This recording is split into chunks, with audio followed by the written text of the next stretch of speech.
What up? So I don't have music on. I should probably do that. I go here and I go here. There we go. Hello. What's up, everybody?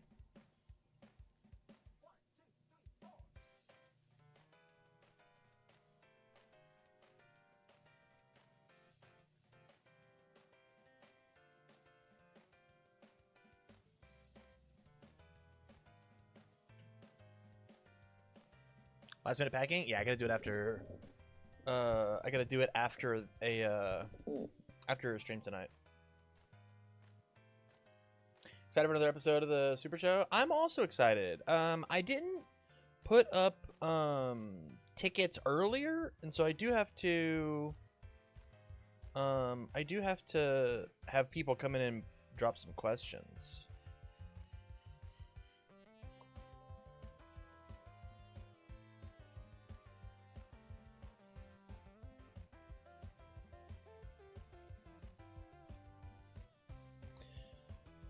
I'm gonna make this as loud as possible in the hotel restaurant. Don't say anything naughty.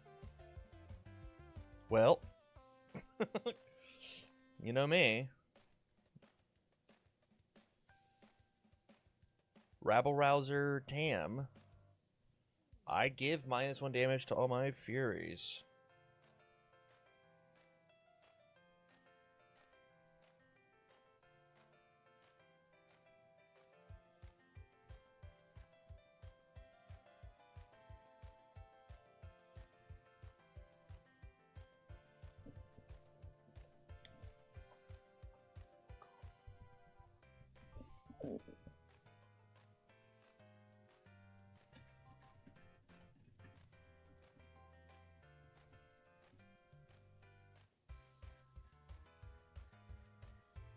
What do you think they'll hit related to Porco after he wins Louisville?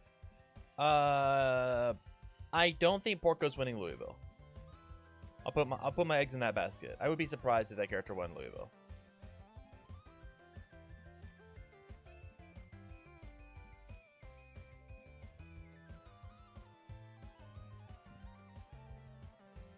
I'd be shocked. I'd be shocked. I think he's just not quite consistent enough.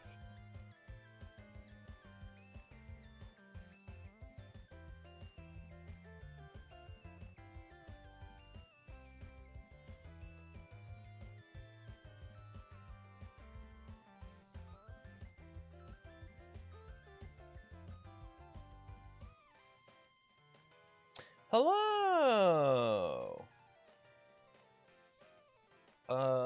Look at this handsome young man. How are you in this regional Eve, Tam? I have not done nearly enough packing to be hosting this tonight. I have absolutely procrastinated all day. Rebby drove out earlier today. I've been snuggling with my cats. I have not done laundry. I have not packed. I have packed a magic deck. I've packed my Flesh and Blood deck. I've packed my UVS deck, but I've literally done nothing else. Just literally nothing else. I gotta do a little bit of cleaning. I gotta pack. I gotta I gotta do some work. It's okay, just instant teleport. God, I wish teleporting would be the best superpower. Not close. Not close.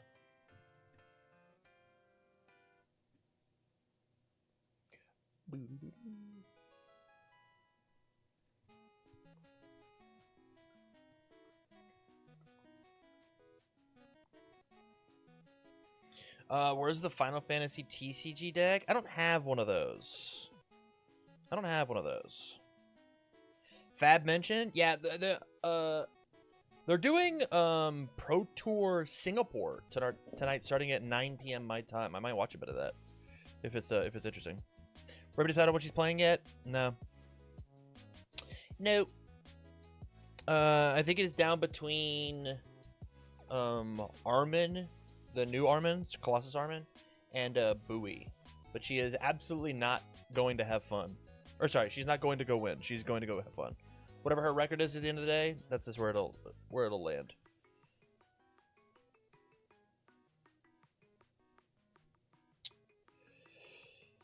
Yeah. When in doubt, Shriyank. Yeah. I'm excited for her. I think she's gonna do a decent job, truthfully.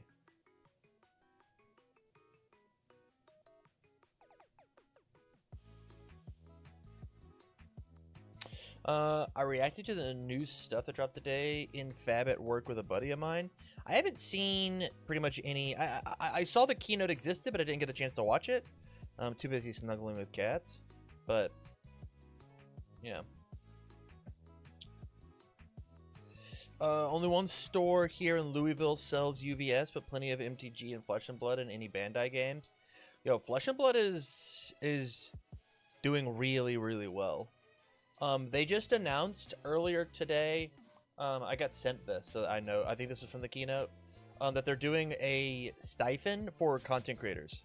That if like they will, the company's gonna will pay you like $5,000 to like make content for the game to like help you get like your setup going or whatever. Oof. UVS would never.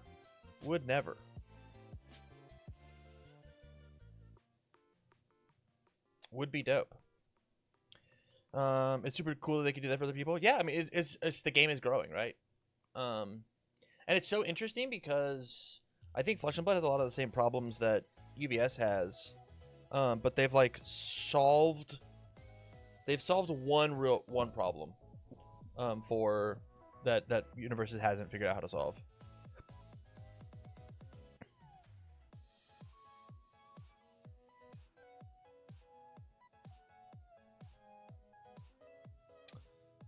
Yeah.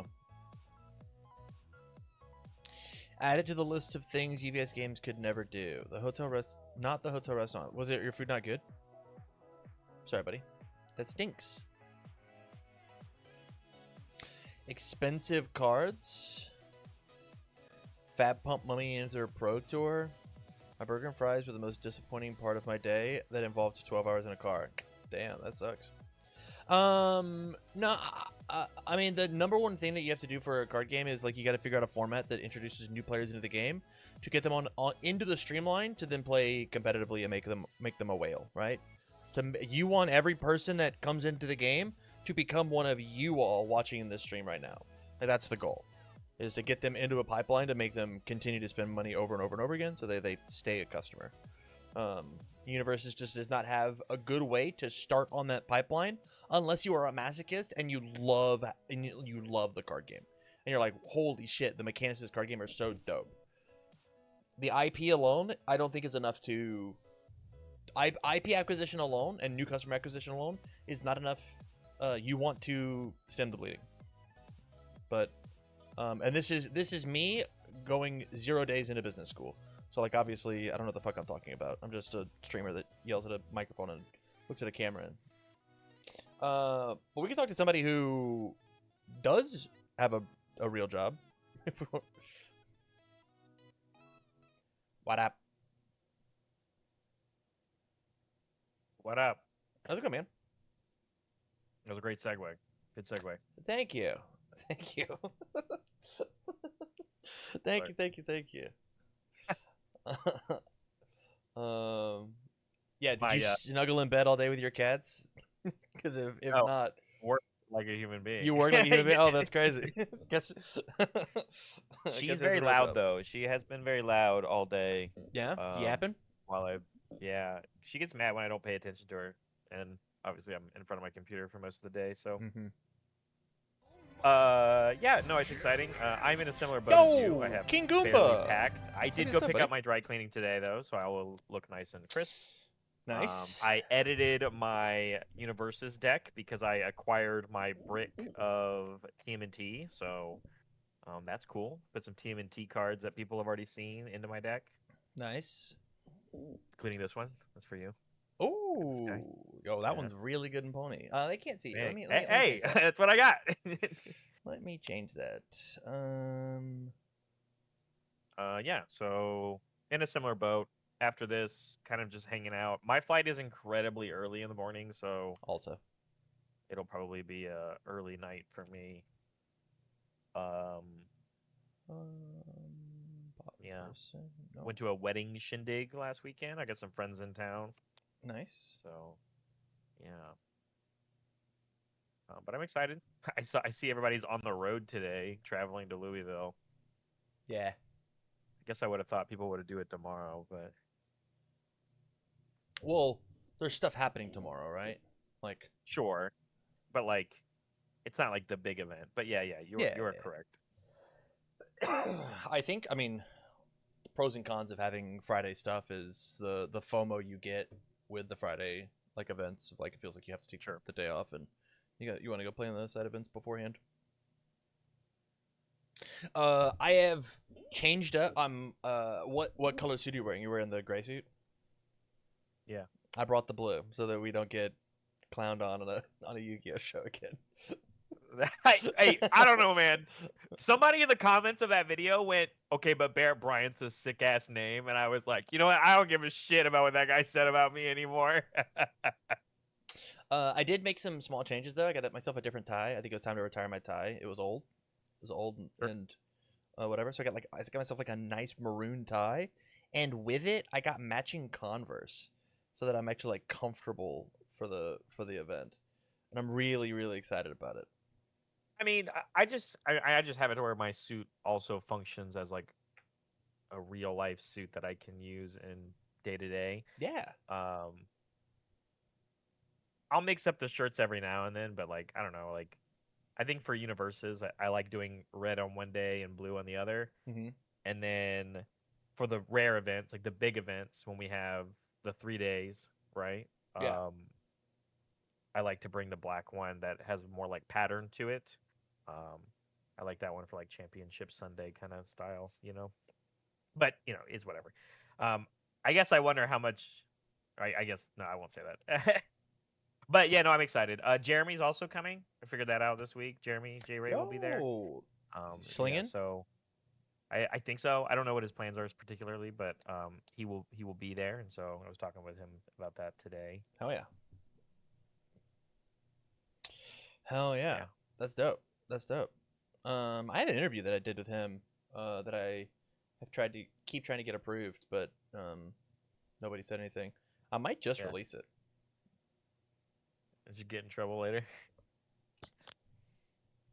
I've tried. You know, it's funny. Jeremy actually like instantly got back to me and was like, "Yeah, everything I said in here was totally chill." And I cut it. I edited and cut none of it out. I was like, "Here's the whole Yeah. thing. What do you think?" And he goes, "That was great. I'm down for that." But we'll see. Cool. Yeah. You want to get this thing rocking, so I can go back. Sure. Yeah. Yeah. Yeah. We can start. All right. Let me do this, and then I click the record button, and then I come back here, and I'm pretty sure that I did this. Yeah. All right. Sit up just a wee bit. 3, 2, 1. What's up, everybody? Welcome back to another episode of the Tam and Barrett Universes Super Show, a call-in show all about our favorite card game universes. My name's Tam. I'm joined with Barrett. Barrett, how was your week in universes, buddy? Pretty great. It was a fun week at work. Again, we have a lot of stuff moving through the pipeline, so I'm very excited to begin working on those things. Obviously, we're in spoiler season right now, so it is very fun for me to lurk in all these different discords and see people's reactions and stuff like that. So I always enjoy that kind of stuff. Yeah. Today, it's also exciting for me personally because this week is the release of the Street Fighter Challenger decks, which I personally was able to design and work on. So uh, yeah, it's just really exciting for me. I had this moment I think on Wednesday where I was like looking at them and I went like, oh shit, like I made these, like, and I haven't had Yeah. that feeling like personally as a designer for anything. I've just been like playtesting, obviously, but like I like held them in my hand and I was like, wow, like I made this, Yeah. and that it was just a really cool feeling. So yeah, I love that, man. Yeah, my week's been pretty good as well. Played in top 8. Uh, Joanne? Spoilers, Barrett? You want Yeah. spoilers? Yeah. Yeah, I won. Came down to I took Jace's Godzilla list he's bringing to this regional, and I just like 6-0, never played more than a 25-minute match. Just raffle stomped. Truthfully, if I was on the fence about what to take to Louisville this weekend, I would just straight slam this Godzilla list. It feels very very oppressive with the with like the numbers feel very good right now for this exact list. And how many times have we said that and Godzilla still doesn't win I'm anything? I'm what I'm saying is it felt very good today or yesterday There or you go. 2 days ago or whatever. Nice. It felt good, and it felt like it didn't even have like, and this list is playing 4 copies of um Rampage, and it genuinely it still felt good in the deck, which is like that tells you that you've got something special when it comes to Godzilla, because I think that Yeah. that card is normally pretty bad in that character. And this Yeah. one felt very good. I guess I'll ask you before we like really get into the questions, because obviously for everyone watching, unless you're watching this in the future, Louisville is this weekend. Literally talking about packing. Tam and I will be flying out tomorrow, um, and working production for this event. My question to you, Tam, is because you're not playing as well, is what's your vibe on the format? Like, what do you? So funny. I brought it up as our introduction question of thoughts on the Oh, Louisville regional. So sure. Okay. yeah, We can first just do first that then. topic of the show. If you guys want your topics read on the show, if you want to come on and pop into the Discord, ask your questions, get them answered. Me, you, Barrett, all have a conversation. Join the Discord. Open up a ticket in the Ask Tam a Question spot. Come jump on the cast, and we'd love to have a conversation with you. If you can't be on the cast, that's okay. Please ask the question anyway, so that me and Barrett has something to yap about. Would be very very cool, very awesome. Here is my take. I think that the format is so unbelievably open and unexplored. It feels the format feels more open than it might have ever felt ever. Like it is feeling like the back in the yonder days when we had diversity. And like when you went to an event, the field was crazy wide because like people were like dodging diversity. It feels like I imagine Louisville is going to be that wide and that divided without this forced diversity to happen. I think there'll be some very similarly themed decks, right? I expect to see um, a lot of um, I'll phrase it this way. One of the most anticipated cards, most represented, most registered cards, I think is going to be Nine Titans. Nine Titans from throughout the ages, and so that means that you do have to like tailor your deck in a very specific way. So we're going to be seeing some, I would imagine, some life decks so that we can build them in for free. Maybe some death decks for duplicitous recollection. Um, I think something about that is going to exist there. I think Nine Titans is going to be all over the place, which means that like conversely, the air evil order void symbol is going to be represented because of Animus Shot. And then if you've got air and void, there's no reason not to be playing sweeping daggers in these decks. And cards are very like it really does feel like there's a lot of this beats this, but I can play this, and it's not necessarily one character, but it's just all over the place. What are your thoughts, man? Yeah. I think it's kind of very similar, honestly. I think it is that I'm in so many different discords and you see people talk about things, aside from like you have different conversations happening right now. You have people talking about the regional that's coming up, and then you have people talking about like spoilers right now. So like there's like this weird interaction of like, well, I'm thinking about playing this, or here's 8 characters that I think are all viable or good right now. And then somebody responds to those 8 characters being like, yeah, here's 8 more though. That Yeah, like these 4 are good against these 6, and then these 4 are good against these 6 and 2 of the ones you said. And yeah, then like this spider web really unfolds, and everything you just said as well. Like I think yeah, there's gonna be some standout cards. We're still AOT3 format. Obviously like the Street Fighter decks are legal, so there are people talking about those cards, those characters. There's people talking about the characters even still from like 2024, Rodan hasn't gone anywhere. You're talking about Godzilla, like, and everything we're talking about, like, oh well, this symbol is really good, this symbol's really good, but like nothing we've said is anything related to the chaos symbol. But the chaos symbol hasn't gotten worse, right? Yeah. And so it's just, I don't disagree with you. It is in the same feeling to me of like we ended up with uh 8 unique characters at nationals last year, U.S. nationals, in top 8.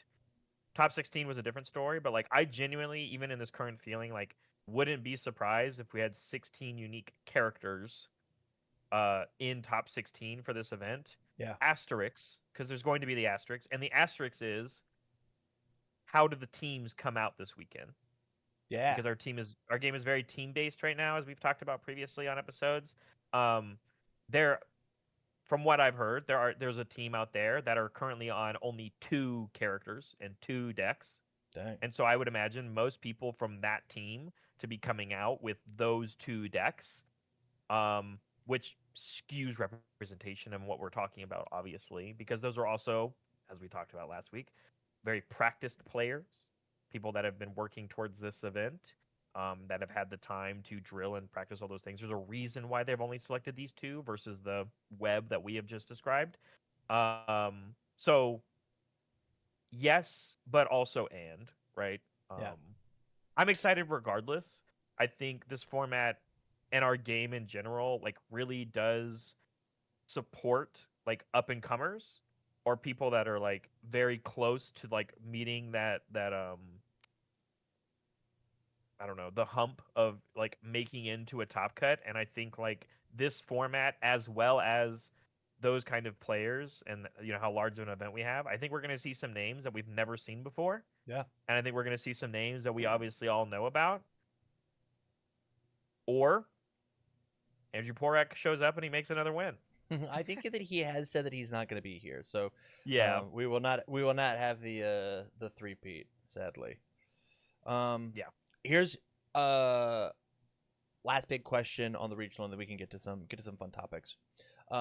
Give me your known boogeyman, and then your dark horse to win the tournament. Like who's you've got the star of the show, and you got somebody who's not quite there, character wise, not player wise. Sure. I think the known aspect is probably just Peak. I think Peak is the well-rounded, debatably the best death character in the format right now. And I don't think if you haven't been paying attention for the Universus in the past year, like the death symbol has been very powerful and strong. So when you mix that with a character that seems to do it all for you, I think it'll look similar to Oceania in that sense, where we had quite a few of them top cut, even though they all looked a little different. The character can do so much that there is actually quite a bit of expression in the deck building part and the player pressing the buttons and when to do it. That I think that's the known boogeyman. But the problem is that we run into the same issue of like, that's the known boogeyman, but everybody knows about it.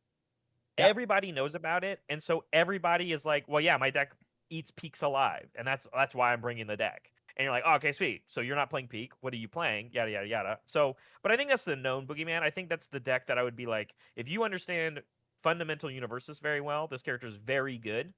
And you will probably get more wins than losses with a character like this right now. That would be my known factor. Yeah. I think would you say wild card? Your wild card, the thing that's like slightly under the radar. Here's like a couple of examples, right? I think that there's a position where I would be pleasantly surprised, but not shocked if Reiner won this tournament, right? Sure. Like there's a perfect world where he gets good matchups and whatever, but not like I'll give my known quantity. I think that Rodan is probably still just the best character in the game, pound for pound. I think the character has just gotten way too much support. He's only going to get better in the future. This guy does too much with the speed stat, which is like the most important stat in the game. It's just over and over and over again. It feels like he is such a you must be this tall to ride. He's just a racerhead on crack, and so like he's his symbol spread. He's got access to so much now. he always had the defense. And now he really has access to some offense with Science Bros. And there's just like a ton of different ways that you can build him. I mean, it's just Rodan to take down this tournament again. Like I'd be like, we had Rodan Ghidorah in the finals of the last regional. We had Yeah. Ghidorah, we had Rodan win the regional before. The one before it. There's no reason that Rodan is not sitting in finals or winning this regional. I don't disagree with that. For my wild card, I think I'll put a little bit of money in a buddy of mine's basket. Yeah. I think it's Mimic. Actually. Interesting. I think Mimic is in that similar realm on why people are having success with Hanj 1, which would be another known factor I would talk about right now, right? Yeah. Similarly, but using green cards instead of purple cards, or pink cards or whatever. The fact is, like, post errata, a lot of people have not had their eyes on Mimic because they thought it was such a huge nerf. And the reality is that I've seen this guy play this character and play this deck and eat people alive right now. Just because, like, even though VME is banned, even though a Mimic got errata, he's just still one of the players that plays like Unrelenting, whatever. Mm-hmm. I forgot what it's called. Where you reset the board, but you Unyielding have trigger. Destruction. Unyielding Destruction, and like, yeah, I'll go to 4, you go to 4. Oh, but I have 4 triggers in my stage, so Yeah. actually my stage is like 12 foundations. Yeah. And you go, and then you just actually can't survive against an offense that way. Yeah. And that's just one way of playing that deck, because at the end of the day, Mimic just still says tutor an attack from your discard pile. Yep. So, like, I think that's the one. Aside from the fact of, like, hasn't gotten a ton of support recently, right? You know, it has Evil and Earth, which are not supported symbols in the Challenger deck that's coming out, and also not support from AOT 3 that came out. But we still have yet to see Mimic kind of make an appearance, even post Hex World. Yeah. So I don't think people have like put in the reps, but I know of at least one person who is showing up to this event with that character, and I would look out. Like, I would genuinely look out. That's my hot take. My real dark horse is Paul Phoenix. That's fair. I think Paul Phoenix Reversal stun, baby. having access to uppercut is ridiculous on a character like this. If you check bad one time versus Paul, and then your second move you roll back-to-back 3s, which happens all the time, probably 1 in 3 games, and then Paul blocks reversals, stun 2 plus 6 damage, you just die. Like, you just explode. And that's not to mention things like Master Drunken Fighting and all of these things that he has on his symbols to do things. The offense that he has on his turn is now suited with the offense that he has on your turn. Do this, right? Extra stuff. In that same way, I have been cooking on a Nick Reagan deck because he's got both of those symbols. And I'm literally just like, he has the air symbol, so he has the 2/4 foundation that says, if I hit you, discard or remove it, discard a card, grab a 4-diff from my discard pile. So it lets you pick up an uppercut, and you can do it on their turn. So when I reversal you and play the uppercut, I can like go find another one. And Nick Reagan, once he gets rolling, has no issue having cards in his hand to like make this strategy happen. The twice per turn does not hurt you whenever you don't necessarily care about, you just care about the 2/2 on your rival's turn. So like Kokosho being an 8-high 4/9 on your rival's turn is like enough to kill people. Like, it just is. Like, 8-high for 9 is a ton of speed on this move. And you can go to like the coolest thing I did with a Nick Reagan. I played that like literally one time. I played a move. I nicked on my turn, removed a Final Smash, stacked a Kokosho, used Loot Box to build it face down, played out the rest of my turn, lifted Kokosho to my hand, and then block reversal. Here's 9, and it was just like, Plus this maybe something you copied, right? plus yeah. Like it was. Well, I can't copy on their turn, right? It readies the Oh yeah, foundations true, on true, true. their Sorry, turn, but only like on there. Yeah, you're right. but like people are gonna see them and be like, ew, yuck, dude. It's still 8 high for 9 going slamming down your throat on turn 2, and you like on my rivals turn 2 turn 3, and they they had to deal with me slamming True 100 on True 100, right? Like like they're not at full health. They're just not. I'm still Nick Yeah, Reagan, and so I'm like excited. I'm excited for people to play with the like reversal cards because like for every moment that someone's gonna win because of it, there's gonna be 5 other moments where they lost because they did it. You know true. that Yeah. people have to relearn. Like if you're not a retro player, people have to relearn that like you putting this card in your card pool and like committing resources in your deck to do this thing that you're trying to do Mm-hmm. will be a reason why you didn't play good enough defense to survive what keeps coming if you didn't threaten something else. So I'm excited for stuff like that. Obviously, people are talking about Rodan because Rodan can do it, and Mm-hmm. like Rodan's just already playing good defense. Yeah. But like to me, it's like yeah, I'm down for you as the Rodan play. If I'm an aggro deck, Yeah. ready? Another known quantity, Porco. If I'm a Porco player and I play against a Rodan and they fully block with a rising uppercut and then also shove a Kokoshim and they hit me with 2 moves and they go, ha, got you. And I'm the Porco player and I go, you just put 2 cards in your card pool for me on the first move, you idiot. So it's like, and I didn't die. So it's like, yes, but there's still so much in our game that can happen that stuff like that doesn't matter as much, right? So It's why I'm a fan of Nick on it, because he's got 33 health and he's got defensive yeah. Like that guy's allowed to just like take a lick, and you better finish your food, because on your turn I hit you for an extra 9, right? On your turn I hit you for an Yeah. extra 6, which just makes my turn even that much more potent. But Yeah, I, and it's even like earlier on in the game too, because you still have to pay the drive cost, right? So it's like you have to have either spent a momentum, which means you're not using it for something else, yeah, or you're committing an extra resource for me while I'm attacking you. Again, like I do think there's a world where like people are already talking about Porco. I know people are talking about Jamie. So like I think there's a world where we're still going to see all those known quantities, like you said, but I think aggro 7-handers come back this event. And it's not that Porco wasn't at Oceania, right? It's just that there's another layer to the format now, and I think people like aggro 7-hand size characters will be able to take advantage of people that are maybe not quite tuned on their decks yet and trying to do um, surprise factors in the format because we yeah. now have access to that because of these like reversal type stuff, and people will be cannibalizing on that. I'm playing for Kindle the Flames to take care of my drive cost. There you go. Yeah. Okay, so you had somebody reach out to you for a question. A reminder, the classic way to get your question read here on the show is to pop on over to my Discord, open up a ticket to ask your question.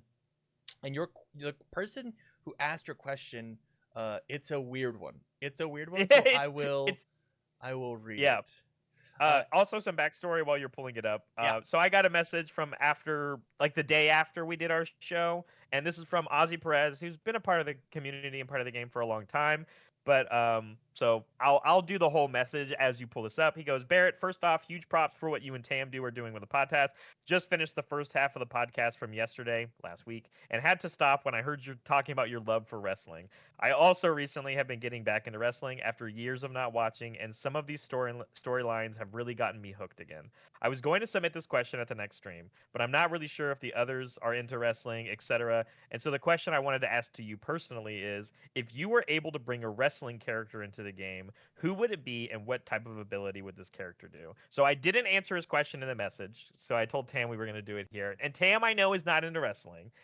So my easy answer is I love Penta from Monday Night Raw and WWE. So Penta is a luchador, and he is so fun to watch. He has a very cool and easy to remember like slogans, and his moves are so fun.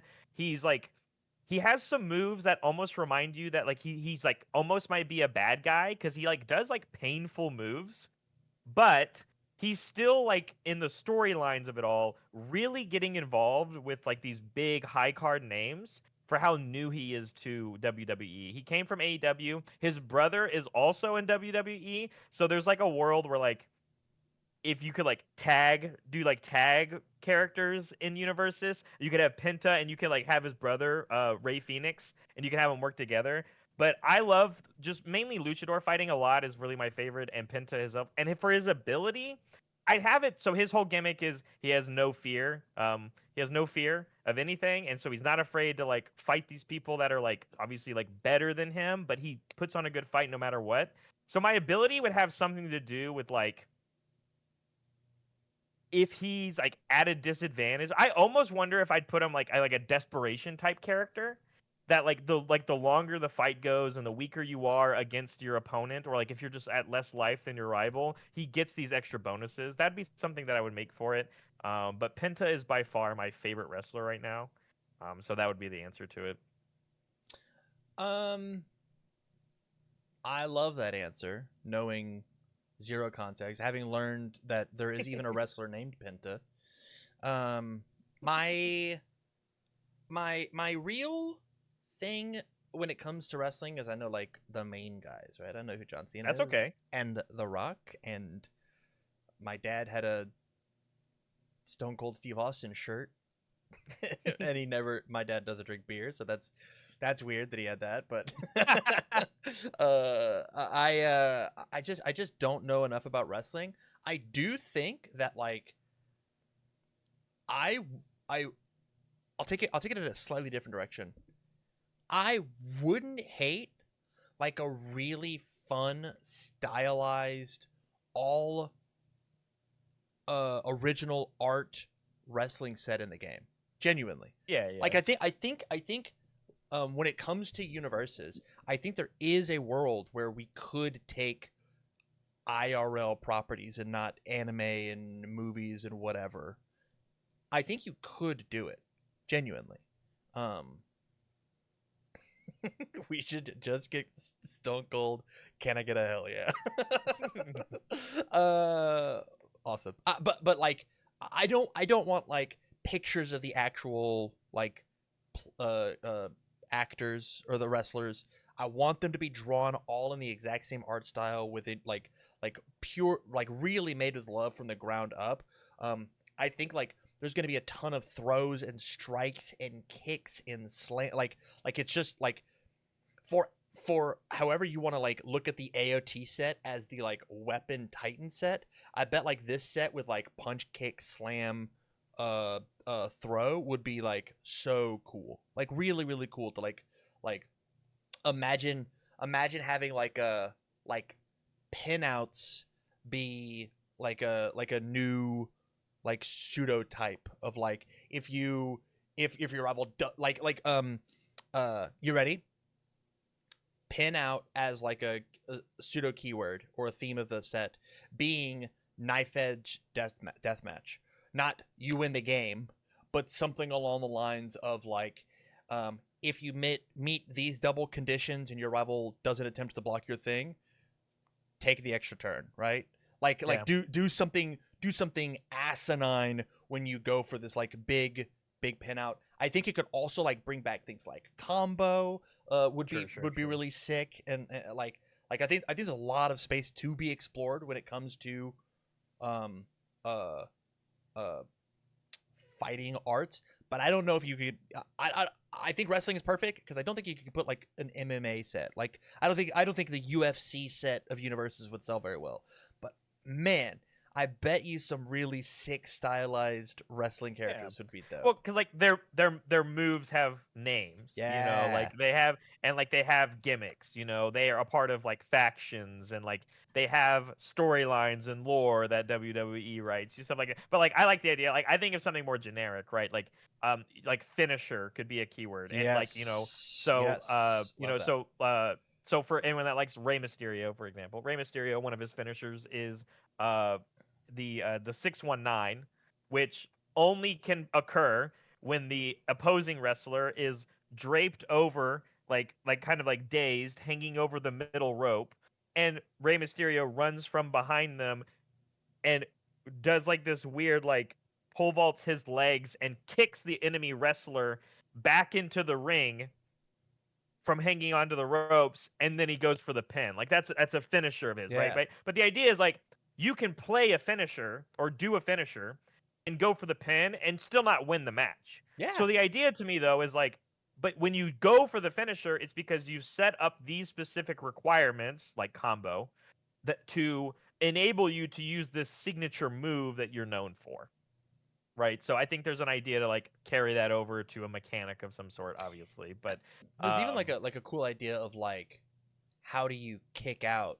Like imagine like a unique like keep continuing with the drive drive parry and burnout actions.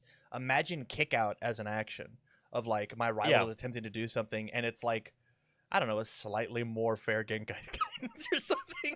Oh, I was gonna go. Do you remember Tricktia from the Junghwa one, Sure. where it was just like play this thing, ready 5 foundations or something like that? It's Yeah, like, yeah, what? yeah, yeah. Yeah, no, Like I I'm dig just it. gonna try and live. Especially if like the set's like really heavily focused on stun. If we're gonna make the the finisher idea this death match, if they need to have 8 committed foundations, kick out, ready's half my stage. Be like, ah, sorry, man, you didn't eat it. Yeah. Not there. I think there it again showcases the beauty of our game. Universes is literally you can pretty much put anything that has some sort of Yeah. confrontation inside of our card game and make it work. It's dope. Yeah. So it's a fun idea, and like the reality is like, I mean, and like so WWE obviously also has video games, like they have their video games, and so like Yeah.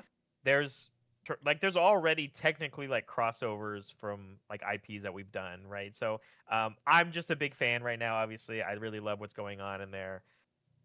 And there's a ton of characters. Obviously, there's a ton of personalities. There's a ton of moves. Yeah. Yeah. And I don't like think it's a bad idea. there is a world like you think about the collectability of the card game. You start making one of ones. You go to events. You go get imagine the John Cena Chrome that you go to some convention that he's at. You go to some premiere and go sign this thing. It'd be so dope, right? Like that sounds I sick. wouldn't be able to find it though. I'd lose it because I can't ever find Yeah, it. it's So. just like his one is the one with the blank one, but I think I think it's neat. Heck yeah. Thanks for Uh, the question, Ozzy. It was fun though to it's a think about. good question. We're gonna move over just a little bit. We've only got one other submitted question, and so I'm gonna actually ask a question to Bear and talk about it a little bit. But it does go into the question that has been asked. And so, if you guys are interested in getting your questions asked on the show, all you got to do is jump into my Discord and pop in, ask the question in the quote, ask Tam a question thing, open up a ticket, and we'll get to it. Barrett, this week we have we have continued the reveals for TMNT. We started with all the character cards, and then we got all the commons and uncommons. We got since we last talked, we have previewed all of the secret rares, and I believe all of the ultra rares. There might be like one more set coming tomorrow. Sure. And then for everybody who can do math at home, there is a regional happening, and we haven't seen any of the rares. I wonder when, where, and how we could possibly see the rares. Asterix, we've seen some. There's no way.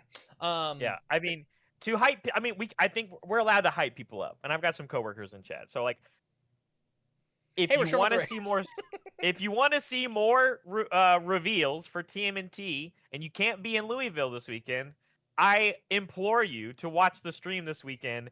Tam and I have our work cut out for us. Let's just say that. Let's just say that yours was significantly more cryptic than mine. So here is the question. Obviously, you're a UBS Games employee. You helped work on the set. I didn't. I have no hold bards into this set. Sure. My question is, quote, is the TMNT set saved? The rhetoric coming out of the set initially is these characters are underpowered. These commons and uncommons are dog water. It's all bad. And then we started seeing the secret rares.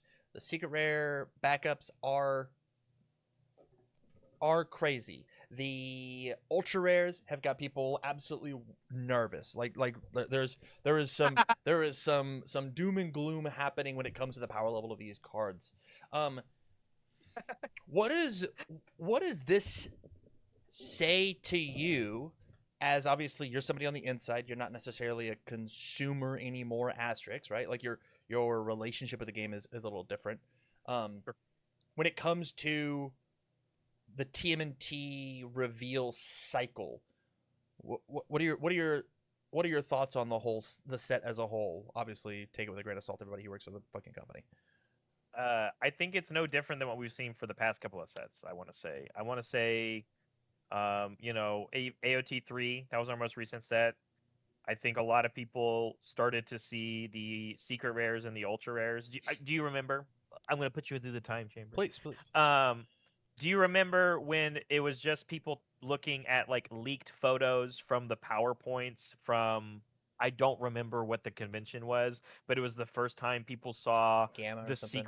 the secret rare for Order, right, from Yeah. AOT 3, and they were like, what? It searches your deck for any card, and they're like, oh my gosh, this card's absolutely broken. This card's so good. It's going to completely change the game. Tam, how many times have you seen that card be played recently in testing, or that you expect to see at Louisville? when the set first came out, I saw it a ton. But I did see it as a different name. It was called Sweeping Daggers whenever it resolved. Okay. And so All right. Okay. I think that's the reason that card's not seeing a ton of play, is because my rival Sure. does get to play it as a 4 diff, or I have to play it as a 9 diff. It was a probing question. Sure. Fast forward towards the end of AOT 3 reveals, right? When they got to the military airships, the unyielding destructions, Yeah. the XYZs, people saw return to normalcy or filled with doubt. The idea was, or the idea that I can imagine is, people kind of curved and changed their expectations as more stuff got revealed. I would say the only big difference here is that this, to me, is probably closer to like Heroes of Exandria, which is like Heroes of Exandria, just like, no, I guess they're all the same. Heroes of Exandria, AOT 3, and this one, right? I think the opinions of the characters are vastly different depending player to player. Mhm. Some people absolutely love them. Some people think they're fine. They're just not for me. I'm gonna stick with my favorite guy that I'm playing right now. We're P centric, Tam. So like, Yep. people are still gonna be like, well, Pony Sunatori is my favorite character. I'm excited to see what new tools I get for Pony Sunatori. Flip that. My favorite character is Grog, and Grog is going to be my favorite character regardless if you think he's good or bad, right? So like that's just our game. Yep. Versus, you see the chase cards of the set. You see the secret rares you're going to open, one per box or whatever, and you're going to see the ultra rares. And when card gamers go, wow, this is where the value of my set comes from, like the value, we talked about value last week, Yep. remember? And the player goes, whoa, this ultra rare is scary. Or they go, whoa, this secret rare is really cool. Well, I don't know, like as a card gamer, that gives you like a little snippet of what you think the chase cards are going to be, right? So Yeah. like, to me, it's just like, as ultra rares are getting revealed, people are now seeing the chase cards of the set. Yep. And we've played this game for a long time. A lot of the times, even like back when we did like player kits or character kits, you're like, you don't sometimes see the whole package unfold until you see the ultra rare that brings it all together, right? Or makes the package have a good payoff or whatever, right? So a lot of the times you can't even gauge on how strong you think something is or how valuable something is going to be until you see all the pieces come together. And so I think that's kind of the same idea here, right? This is already going to be a differently viewed set to most people because it uses the 6 symbols that were not being used for any of the AOT sets, which means we're going to finally see combinations of cards and attunes mixed together in our world that we have not seen since it was introduced. Yep. So literally like a year and a half. Yeah, exactly. So like, I think regardless on what you think a card looks like and how it feels, deck building is about to change. Yep. Because before, if your character had these 6 symbols, you had access to the attuned world. Mhm. And if you didn't, remember we talked about Hood, right? We talked about Hood. Oh, Hood is awful. Hood has gotten 0 support from 3 AOT sets aside from Infinity cards. Well, wait a minute. Remember, the Infinity cards were the higher difficulty ones, and that's what Hood wants. Maybe he did get support. Oh, well, wait No. a minute. Now here's a set that Hood got 3 symbols of support on. Yeah. So it's like, I think regardless of what people's expectations are, I think a lot of people get their final results on how they feel about something when they're finally messing with all the stuff. And the reality is, people aren't really messing with the stuff yet because not all the cards are revealed. So Nick Reagan doesn't have them on TTS.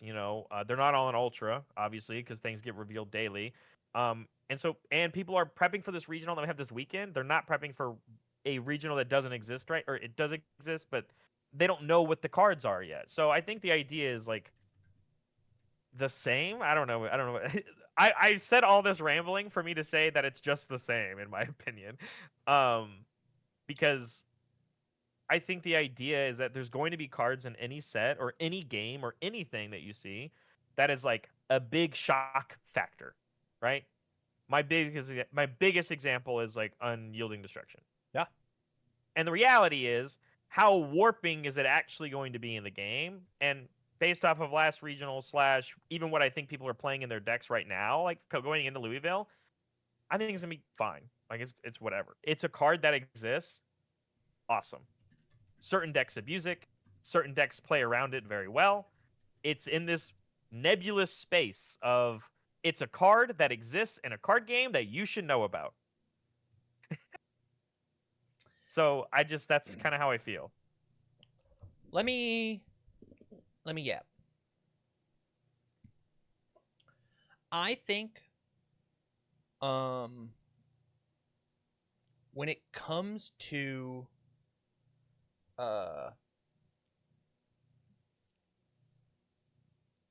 we had a big shift in design philosophy with AOT 1.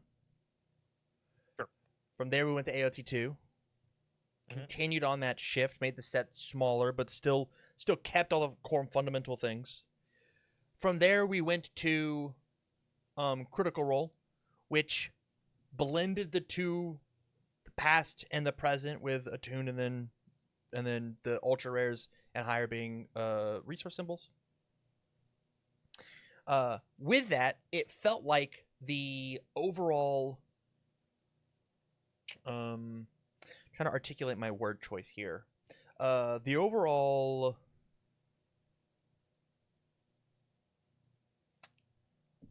I don't have a word that's like how good the set is.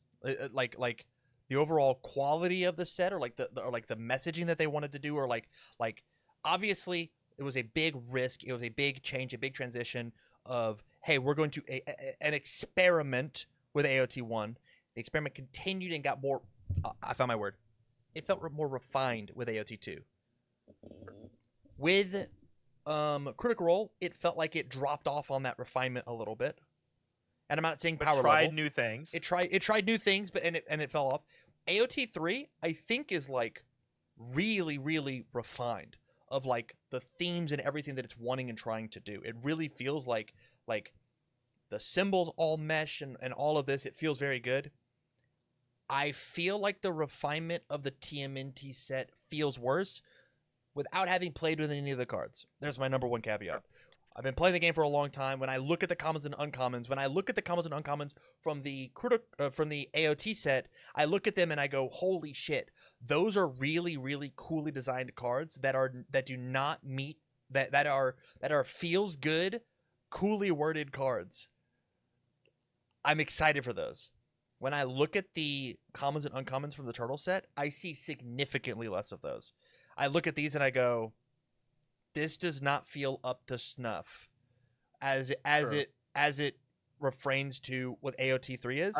And so with my timeline, it feels like it did this and then dropped a little, and then it went right back up and felt great, and then it feels like it really dropped. Again, I've not played with the cards. And again, I think a lot of that perception comes from what I've already mentioned, which is I think it's really hard to understand how that feels and how it executes without touching the cards, because this is 6 symbols that basically have gotten very little Yeah. support in the past 4 sets. Yep. One of those sets, some of these symbols did get support. Earth had a whole package in Hex. Water had a whole package in Hex. Void had a whole package in Hex. Some of these got support. I'm not saying they didn't. Yep. But this is the first time that this set has done that similar model that the AOT one has, but for not those AOT symbols, asterisks, there's a couple, right? Yep. So that perception that you're having, I think, makes sense because it's going to probably feel closer to AOT 1 because it's having to lay a lot of groundwork on the attune side of cards that didn't exist or didn't need to happen, or that hasn't happened for those symbols, right? Because like if you sat here as a player and asked me, well, what does the all symbol do right now?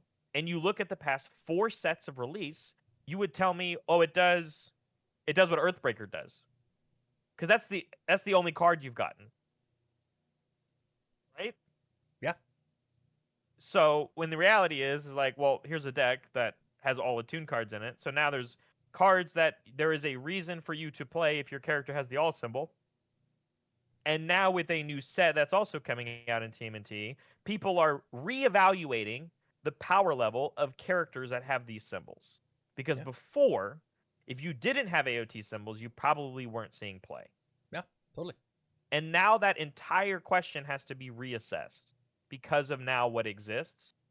And so what you're saying in this like dip that you're describing, I think it's just that we have to reset it for these symbols.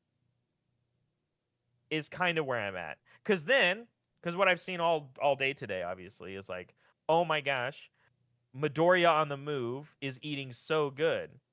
Well, yeah, because all the other support that Midoriya got for his other symbols, because he has a bunch. Yeah. He has air and life. And you're like, wow, Midoriya has only ever gotten support for air and life cards for the last 4 sets. And all of a sudden, he has now gotten support for the majority of his other symbols. Because he has 5. So it just shifts. Everything shifts, right? The perception, people, how deck building happens. It just changes a lot of things. Totally. Is the best way that I can. So the question that you said, is the set saved? I don't ever think it needed saving. I think a lot of things in this set are to compensate and to fix what other symbols have gotten for support. You have to lay a foundation and lay a groundwork for the other ones. Yeah, I think that is I think that that's fair. I am just I am I'm not a designer. I think I'm not a designer. I just wish that it feels like the refinement and the practice that you guys have done for the past couple of sets of like having these hurdles. It feels like you have to go back to, I'll use this term, back to square one rather than going to square 2.5 or whatever, right? Obviously groundwork needs to be laid, but it's not a 300 card set. And I would rebuttal it with that I don't think it's groundwork. Okay. But different perceptions, different realities, right? So I think it's fair. We've seen the ultra rares, and there are significantly more 2 checks. Our friend of the broadcast, Mr. Sam Tate, the Ace Maneuvers, go check him out. Whoa.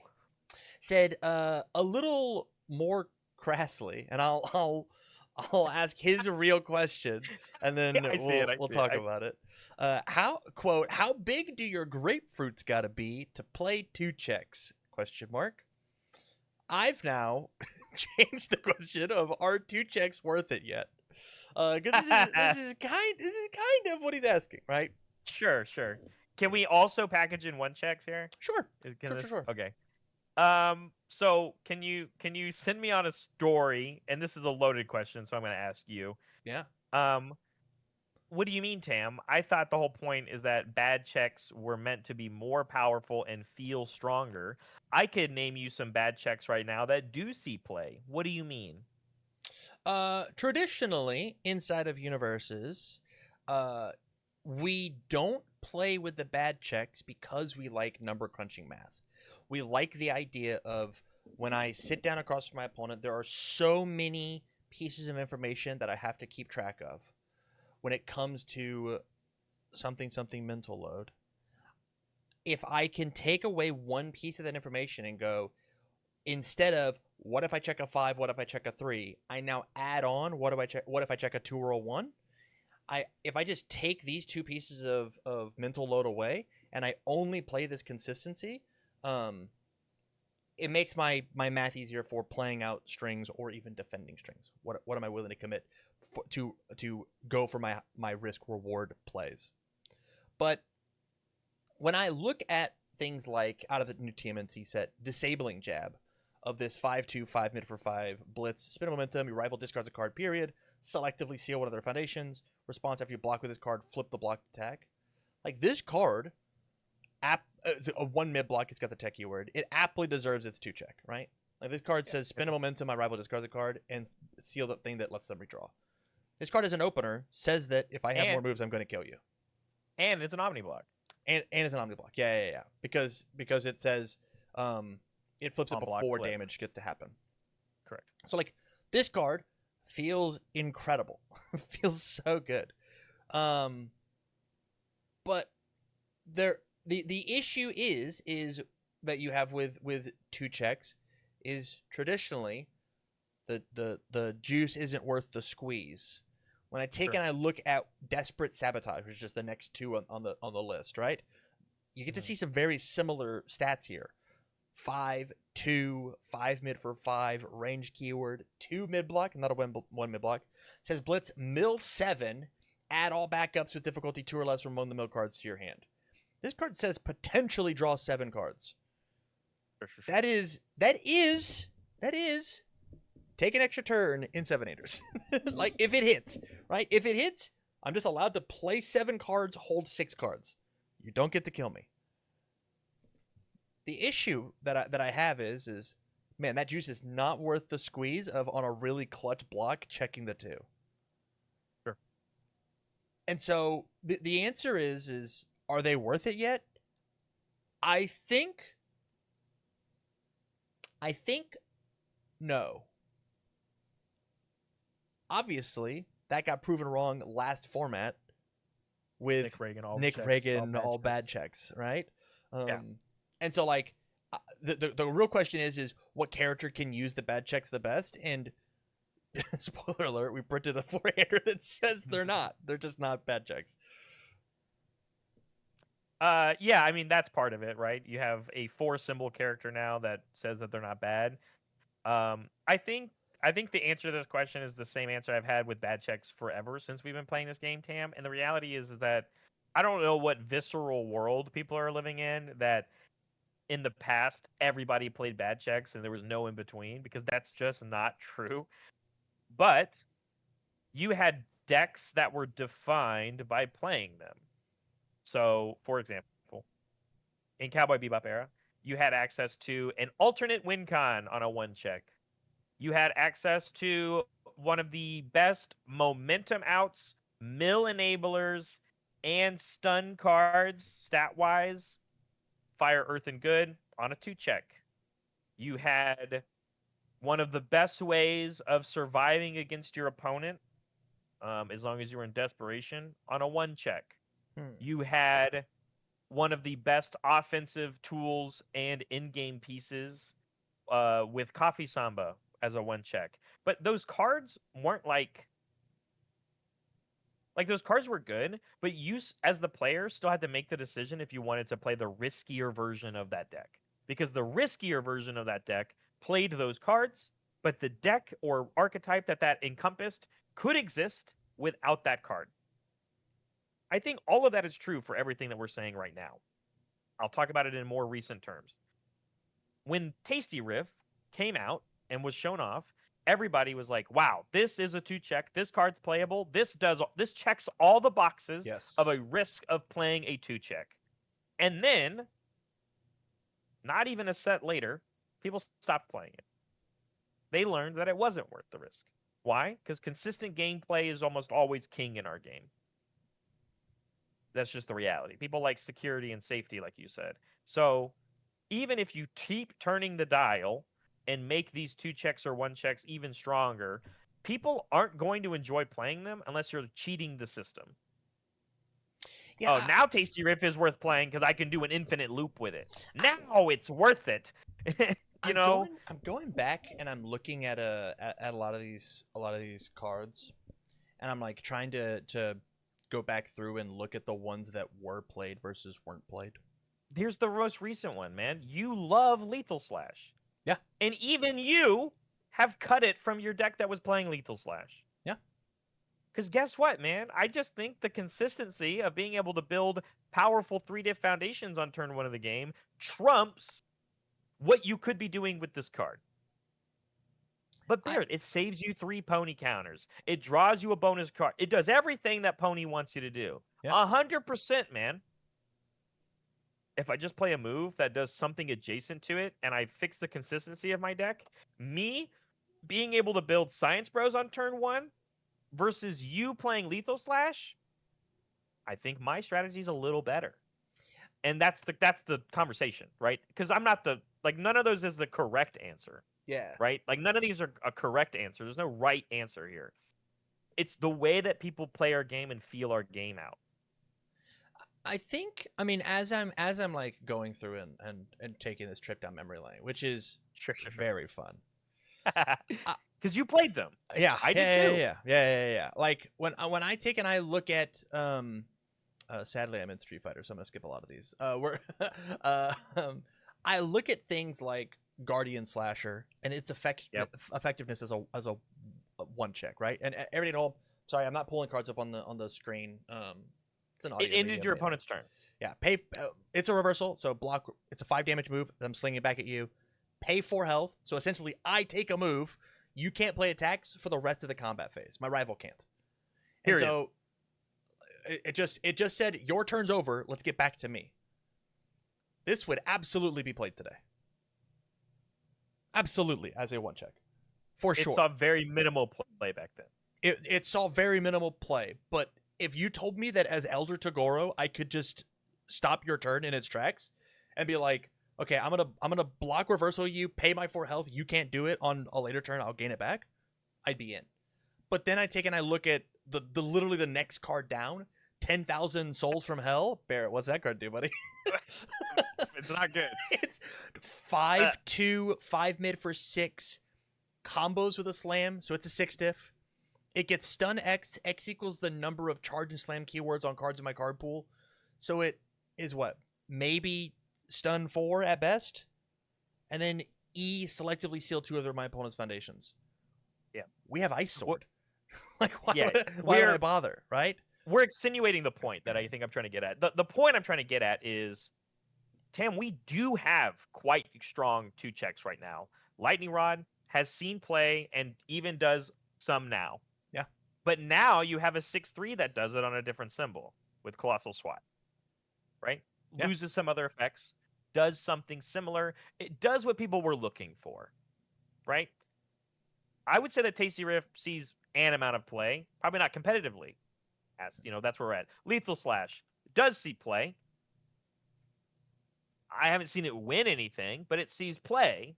We could keep going. Like, there's more. Yeah. Spirit Gun Mega is a good card. That card's good. That card says pick up anything from your discard pile. But when you sit down and you grind game after game after game after game, and you practice and you play and you're playing competitively, the math catches up with you. Man, I've checked this X amount of times, and when I do, I just lose. And if you told me that there was a mechanic in a card game that said, hey, if this happens to you, you instantaneously lost the game, you would avoid that mechanic. Yeah.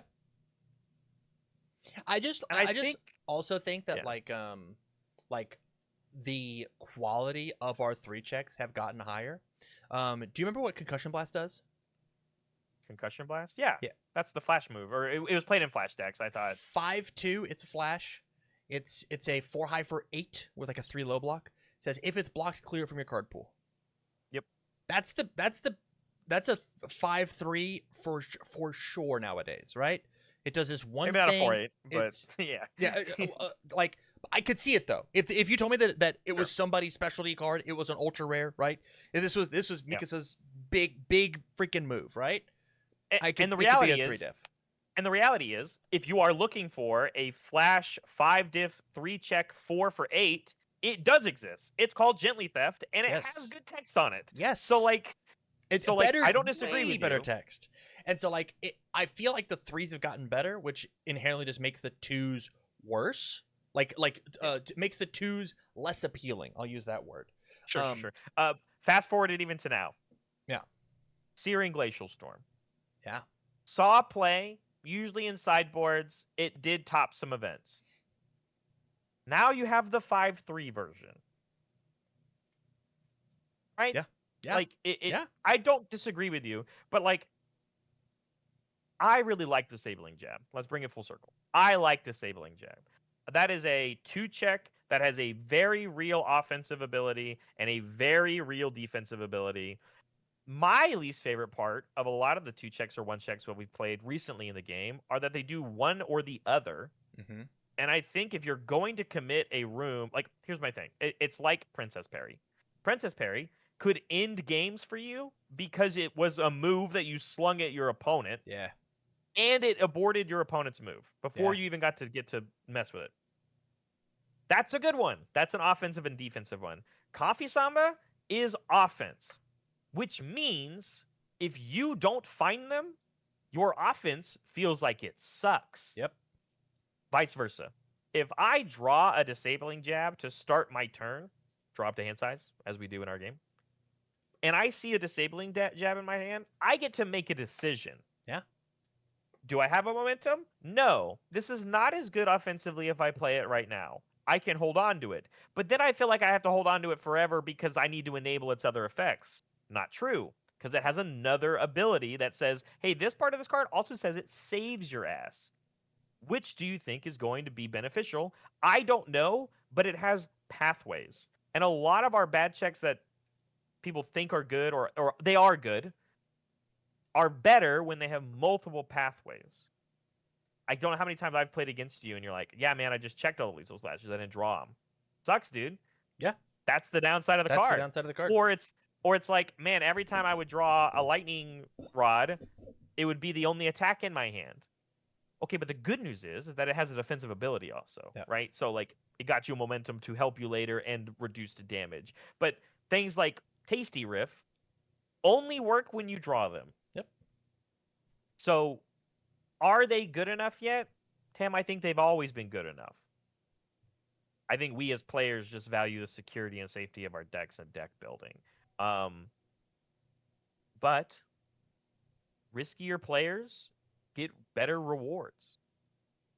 They also get tougher losses. I will say, here's a side note. I was talking to Wub about his real issue with the 2-check Reagan deck, and the reason that he didn't like it is because he thought it was really lame that he had this really well-crafted math machine that he put a ton of time into, and his rival Nick Reagan played a 2-check and then stapled another 2-check on top of it in order to like just high roll him. And he's like, Sure. man, it feels doubly bad that you made a 0-check because you're Nick Reagan, right? And you get to do that over and over and over again. Obviously, the errata helped, but still think that Nick Reagan still super works, guys. Sure. And I have more eggs in the all version right now. Yeah. And that's even in a world where I like an amount of Spirit Gun Megas in my Nick Reagan decks. Yeah. That's a good one. Like, that's just a good one. Like, I mean, Cervini went. I think at the Stark Dark event, I think he got actually 9th playing the AOT 1 secret rare 2-check intense heat blast. 5 mid for 5.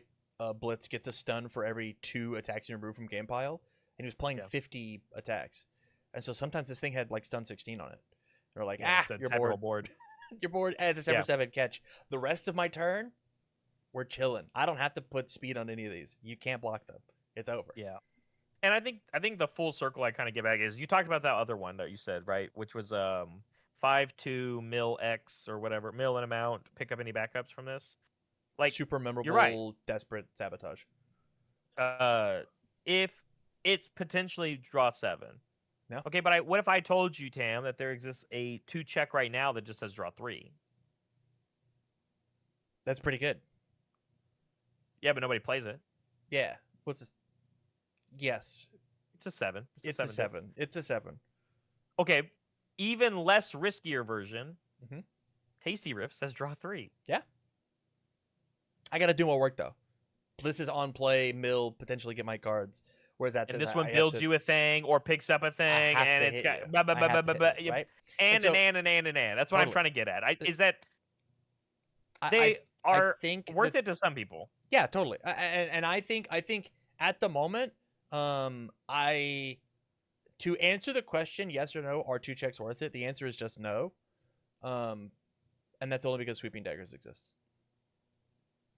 But there will always be a deck engine or a deck that plays. Here's the version of the deck without a 2 check in it. Here's the version of the deck with the 2 check in it, but it's riskier. And there are just players in the game right now that favor this version. Yeah. I'm one of them. For the longest time, Tam, I never played 2 check. I was a Mega Man gamer, mono 3 checks, nothing. And then I played Missile Launcher. And my world changed. And I leveled up as a player. I did. Hey, the lines you got to take when you played safety 3s, you don't get to do that anymore. Yeah. Or you adjust. You get better at counting. You get better at figuring things out. You learn.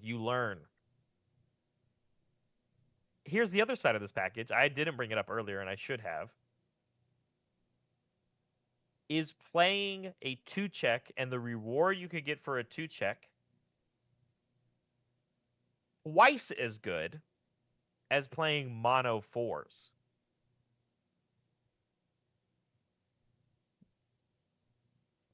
My short answer is no. I think the 4 check package has just like been more developed. I would love to see It's interesting though, right? I would love to see another shot at like Nagant's package or like Nagant's identity of I'm the bad check character, but like cranked a little bit more, not in a girl power set. I think that would be Sure, really cool. Like imagine like Donatello was the 1 and 2 check character, and his whole identity was I'm gonna make these cards better, right? I Right. only throw him out because he's got the 2 check, right? Or The Yeah. The idea is that there's a thought experiment here, right? Which is like, wow, 4 checks came out, people started playing mono 4 check decks, and they're like, well, I get to build 2 3 diffs off the start of the game, yada yada yada. Here's a list of all the benefits and perks of playing 4 check deck. Yeah. It still doesn't win everything. Why? Well, you give up 4 checks, you gain 4 checks at the cost of your lowest difficulty card being like a fucking 7. Yeah. And yes, it shifts build math, which is really important to a lot of players, me included. But sacrifices offensive difficulty costs. Some characters and then also some players love that weight of trade way more than the I could play a 4-2 that has I could find a 4-2 that feels just as good as playing this 7-4. 2 very different ways of playing decks. It's also super funny that as the thing as the meta shifts, moves, whatever, I'm now playing a couple of 3 checks in my mono 4 check decks. And they're basically they're 2 checks. 2s. Yeah, exactly. Rock Barrage, that's a crazy 2 check, dude. That's a crazy 2 That's check. crazy. That's the kind of 2 check we need. That's a secret rare 2 check. That's absolutely that's what I'm trying to get at, right? Yeah. Even Falling Titans in normal backup shifting decks Falling Titans is a 2 check. Yeah. Like you're like, ah, shit. All my other 6 diffs have 4s on the bottom. That one could have been a 1. With that, ladies and gentlemen, that is our show. Thank you all for watching. Thank you for hanging out. Do greatly appreciate it. We knew this one was going to be a little more yappy between me and Bear because of the regional happening, and that's a-okay.